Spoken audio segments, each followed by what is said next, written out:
ایک دفعہ رسول کریم صلی اللہ علیہ وسلم کعبہ شریف میں سجدے میں تھے۔ ایک دوسری سند سے رسول اللہ صلی اللہ علیہ وسلم کعبے کے نزدیک نماز پڑھ رہے تھے اور ابو جہل اور اس کے ساتھی بھی وہیں بیٹھے ہوئے تھے۔ تو ان میں سے ایک نے دوسرے سے کہا کہ تم میں سے کوئی شخص ہے جو قبیلے کی جو اونٹنی ذبح ہوئی ہے اس کی اوجڑی اٹھا لائے اور لا کر جب محمد صلی اللہ علیہ وسلم سجدے میں جائیں تو ان کی پیٹھ پر رکھ دے۔ یہ سن کر ان میں سے ایک سب سے زیادہ بدبخت آدمی اٹھا اور وہ اوجڑی لے کر آیا اور دیکھتا رہا۔ جب آپ نے سجدہ کیا تو اس نے اس اوجڑی کو آپ کے دونوں کندھوں کے درمیان رکھ دیا۔ عبداللہ بن مسعود کہتے ہیں میں یہ سب کچھ دیکھ رہا تھا مگر کچھ نہ کر سکتا تھا، کاش اس وقت مجھے روکنے کی طاقت ہوتی۔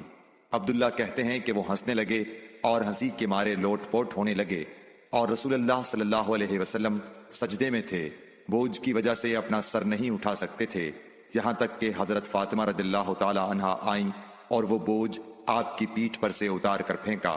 تب آپ نے سر اٹھایا، پھر 3 بار فرمایا یا اللہ تو قریش کو پکڑ لے۔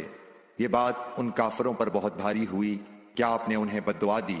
عبداللہ کہتے ہیں کہ وہ سمجھتے تھے کہ اس شہر مکے میں جو دعا کی جائے وہ ضرور قبول ہوتی ہے۔ پھر آپ نے ان میں سے ہر ایک کا جدا جدا نام لیا کہ اے اللہ ان ظالموں کو ضرور ہلاک کر دے۔ ابو جہل، عتبہ بن ربیعہ، شیبہ بن ربیعہ، ولید بن عتبہ، امیہ بن خلف اور عقبہ ابن ابی معیط کو۔ 7ویں آدمی کا نام بھی لیا مگر مجھے یاد نہیں رہا۔ اس ذات کی قسم جس کے قبضے میں میری جان ہے کہ جن لوگوں کے بد دعا کرتے وقت آپ نے نام لیے تھے میں نے ان کی لاشوں کو بدر کے کنویں میں پڑا ہوا دیکھا۔